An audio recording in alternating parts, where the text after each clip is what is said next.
성경 토파보기. 이정도 목사의 이 정도는 잡고 가자.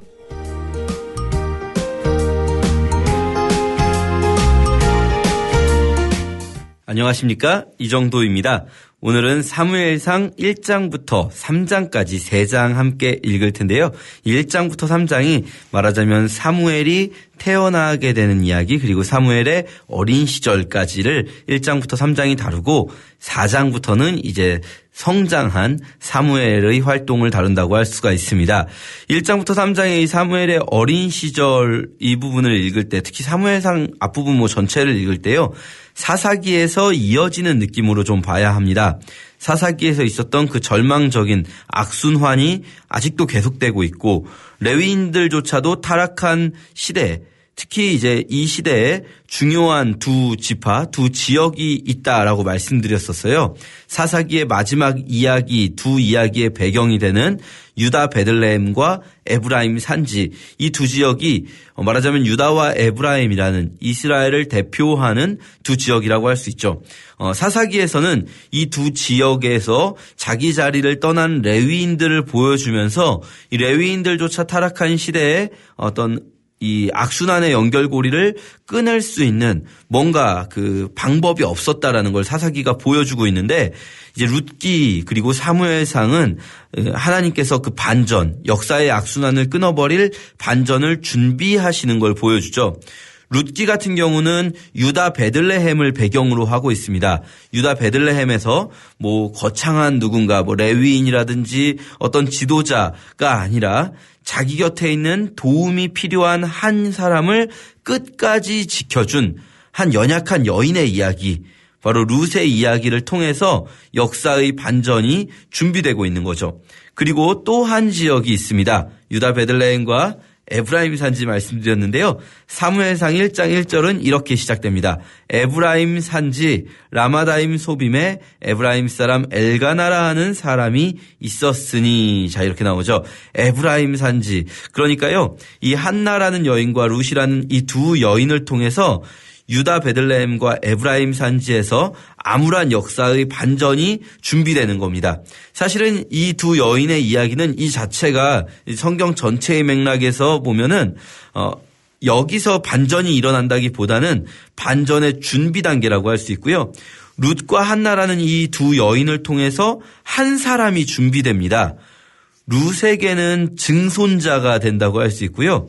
그리고 한나에게는 한나의 아들 사무엘이 영적인 아버지가 되는, 룻은 그러니까 혈통상의 어떤 직계조상이 되고, 또 한나 같은 경우에는 영적인 부모님을 준비시키는 사람인데요. 바로 이 한 사람, 다윗이라는 사람인 거죠. 룻과 한나는요, 이 암울한 시대를 반전시키기 위해서 하나님께서 한 사람 다윗을 준비하시는 그 과정을 보여준다고 할 수 있습니다. 룻도 어려움이 있었죠. 이 나오미 가족의 그 어려움으로 시작됐는데, 한나도 역시 어떤 어려움을 가지고 있으면서 시작이 됩니다. 2절에 보시면 그에게 두 아내가 있었으니 한 사람의 이름은 한나요, 한 사람의 이름은 브닛나라.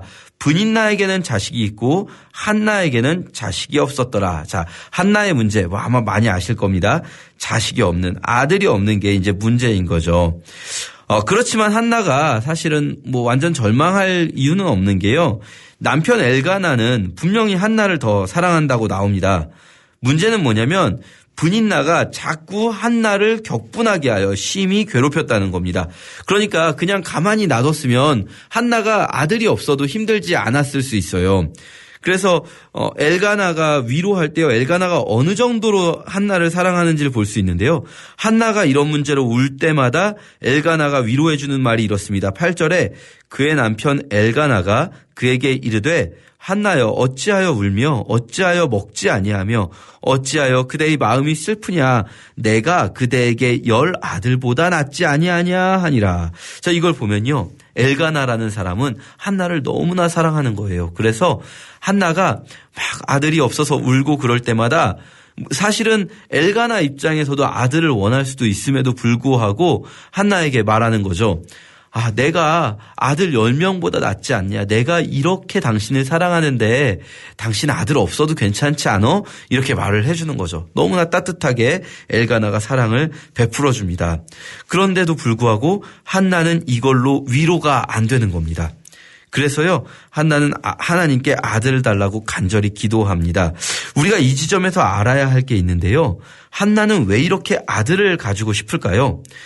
사실 아들을 가짐으로써 남편의 관심을 더 받고 싶다거나 남편의 사랑을 받기 위해서 아들이 필요했다거나 이런 게 아닌 건 일단 명백합니다. 왜냐하면 엘가나는 아들이 없어도 괜찮아. 내가 당신을 사랑하잖아. 이렇게 이야기를 해주고 있거든요. 그러니까 남편의 사랑 때문은 아니다. 이건 확실하고요. 일단 고대 아들의 중요성은 누차 말씀드렸었습니다. 이제 아들이 없으면 나중에 재산을 상속받지 못하게 되는데요. 특히 이 유산 상속의 문제는 고대 이스라엘은 땅이라고 할 수 있습니다. 분깃 그러면 땅인데요. 땅을 상속받지 못한다. 이것이 큰 문제였습니다. 그러면 한나도 아들이 없으면 지금은 엘가나가 이렇게 나를 사랑해 주지만 나중에 우리 남편 죽으면 남편의 유산을, 남편이 가진 땅을 내가 아들이 없어서 상속받지 못하고 분인나가 다 상속받는다. 이런 생각 때문에 아들을 원했었을 수도 있기는 합니다.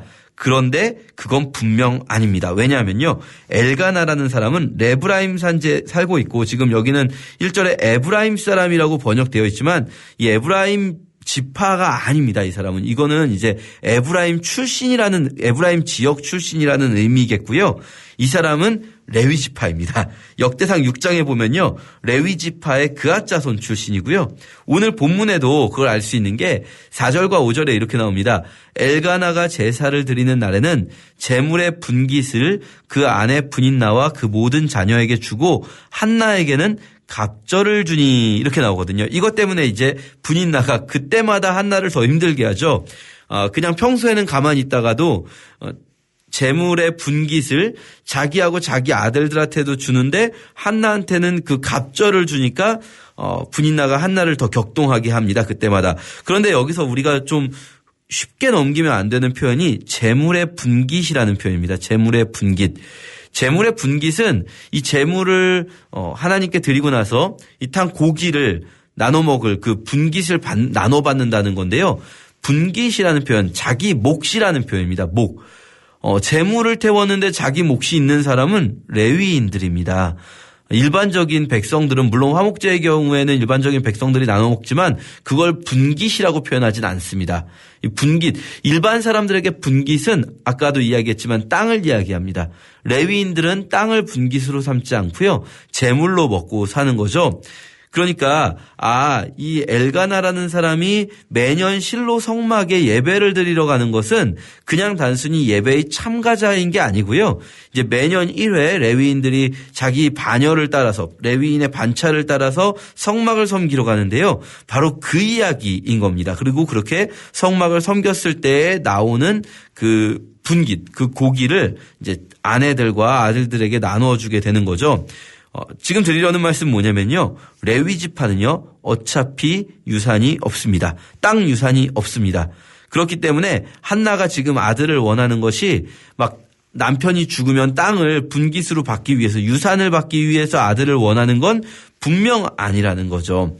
물론 이제 사사시대에는 막 엉망이라서 땅이 있는 레위인도 있을 수 있습니다. 땅을 이미 소유하고 있는 레위인도 있을지 모르지만 이 법적으로는 옳지 않지만 이 율법이 망가지기 시작하면 그럴 수 있습니다. 우리가 신약 시대에는 분명히 보게 되죠. 레위 지파 사람인데 땅을 많이 소유하고 있었던 사람이 있습니다. 누구냐면 요셉이라고 하는 나중에 위로의 아들이라는 바나바라는 별명을 얻는 사람인데요. 사도행전 보면 이 사람 레위 지파인데도 땅을 많이 가지고 있죠. 그러다가 예수님을 믿게 되면서 그 땅을 자기가 팔고 땅을 판 돈을 가난한 이들을 위해서 교회에 드리게 되는 그런 사람인데요.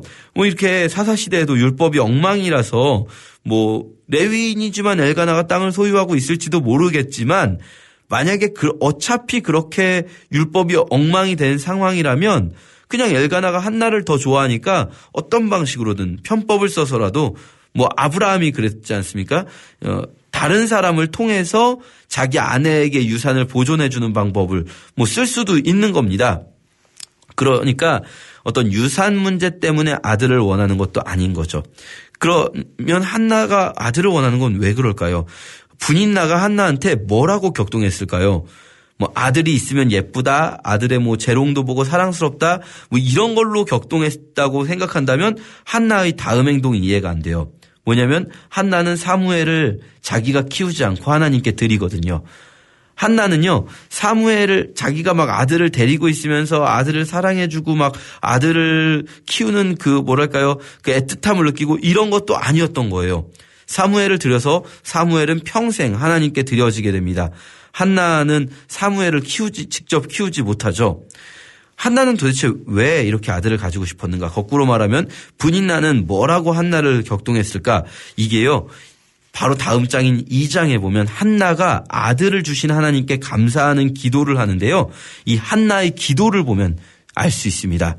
한나의 기도는요, 사실 내용이 굉장히 이상합니다.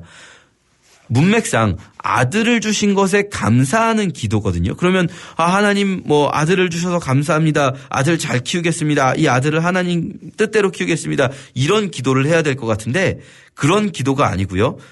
뭐 한나의 기도는 이렇습니다. 유족하던 자들, 풍족하던 자들은 양식을 위하여 품을 팔고 줄이던 자들은 다시 줄이지 않도다. 전에 잉태치 못하던 자는 7을 낳았고 많은 자녀를 둔 자는 쇠약하도다. 여호와는 가난하게도 하시고 부하게도 하시고 낮추기도 하시고 높이기도 하시는도다. 가난한 자를 진토에서 일으키시며 빈핍한 자를 거름더미에서 드사 귀족들과 함께 앉게 하시며 영광의 위를 차지하게 하시는도다. 이런 기도를 합니다. 아들 주신 것에 감사하면서 하는 기도가 여호와께서는 가난하게도 하시고 부하게도 하시며 낮추기도 하시고 높이기도 하시는도다. 풍족하던 자들이 이제는 양식을 위하여 품을 팔고 굶주리던 자들이 다시는 굶주리지 않을 것이다. 이런 기도가 도대체 왜 아들을 주셨는데 이런 기도를 합니까? 이게요, 비슷한 게 나중에 가서 마리아의 기도에서도 나타납니다. 예수님을 낳은 후에 마리아의 기도가 또 이런 기도를 하는데요. 왜 이런 기도를 할까? 아들을 준 건데 이걸 보면 이전에 한나에게 아들이 없을 때 한나가 겪은 어려움이 무엇인지, 그리고 지금 한나가 아들을 가지게 되었을 때 감사하게 된 것이 무엇인지 알 수 있습니다. 이런 거죠. 말하자면 고대 사회에서는요, 가난한 사람은 하나님께 버림받은 사람이라는 생각이 있었어요. 부유한 사람은 하나님이 사랑하시는 사람이다. 지금 한나가 하나님은 가난한 자들을 일으키시는 사람이다. 부한 자들을 낮추게도 하시는 하나님이다. 이렇게 기도하는 건 뭐냐면요, 그 말에 대한 반박인 거죠. 가난한 자들이 하나님께 버림받았다고 할 때 아니다. 하나님은 그 가난한 자들을 사랑하시는 분이시다. 하나님은 부유한 자들을 언제든지 하나님이 원치 않으실 때 낮추실 수도 있는 분이시다라고 말하는 거죠. 마찬가지로 고대인들은 어떤 생각을 가지고 있었냐면요, 아들이 없는 여인은 저주받았다. 아들이 없는 여인은 하나님께 버림받았다라는 생각을 가지고 있었습니다. 분인나가, 우리가 상상해 볼 수 있는 거죠. 분인나가 한나를 이렇게 격동시킨 거죠. 너는 남편이 너를 사랑해 주지만 네가 다 가졌다고 생각하지 말아라. 너 아들이 없지 않냐? 하나님은 네 편이 아니다. 하나님은 내 편이다. 봐라, 이렇게 나는 아들이 많지 않냐? 라고 이제 한나를 격동시킨 거죠. 넌 하나님께 버림받았어. 한나가 원했던 건 뭘까요? 한나에게 필요했던 거는요, 자기가 아들을 막 키우면서 사랑스러운 아들을 느끼거나, 또는 자기가 이 아들을 통해서 남편의 유산을 받는다거나 남편의 사랑을 받는다거나 이런 것들이 한나가 필요했던 게 아닙니다. 한나에게 필요했던 건 뭐냐면요, 내가 하나님께 버림받지 않았다라는 사인이 필요했습니다. 한나는요, 한나 자신이 그렇게 통곡하고 기도했던 하나님께 정말 너무나 가슴을 치며 하나님께 부르짖었던 건 뭐냐면요, 하나님 정말로 나는 하나님께 버림받은 겁니까? 하나님 정말로 나는 하나님께 사랑받지 못하는 겁니까? 그것 때문에 남편이 아무리 자기를 사랑한다고 말해줘도 한나에게는 채워지지 않았던 거예요. 아무리 남편이 나를 사랑해도, 사실 우리 요즘 젊은 사람들 경우에 그런 경우가 많은데, 젊은 부부들은 자녀가 없어도 괜찮다 하는 경우 많습니다. 여기 핵심은 뭐냐면 우리 부부 두 사람이 서로 사랑하면서 행복하게 지내면 되지 꼭 자녀가 있어야 되냐 뭐 이렇게 생각하는데요. 사실 감정적으로만 생각한다면요. 진짜 한나가 그렇게 느낄 수도 있습니다. 아들 없어도 괜찮아. 내 남편이 이렇게 날 사랑해 주는데 그 뭐가 문제겠어. 남편이 이렇게까지 날 사랑해 주는데. 그런데요. 아들이 없어도 괜찮지만 하나님이 없으면 안 돼요. 남편이 아무리 나를 사랑해 줘도요. 하나님께 버림받았다는 생각이 한나를 괴롭히는 거죠. 그래서 한나는 하나님께 부르짖은 거고요. 그리고 아들을 주셨을 때 하나님이 가난한 자들을 높이시고 누구도 하나님께 버림받지 않았다라는 것을 고백하면서 이런 노래를 부르고요. 그리고 아들을 하나님께 드리는 거죠. 그때 이제 재미있는 비교가 나오는데요. 한나 가족과 엘리 가족을 비교할 수가 있습니다. 1장에서 보시면 한나가 기도하는 장면에서 재미있는 표현이 나오는데요. 1장 9절에 그때 제사장 엘리는 여호와의 전 문설주 곁 의자에 앉아 있었더라. 한나가 마음이 괴로워서 여호와께 기도하고 통곡하며. 자 보시면요.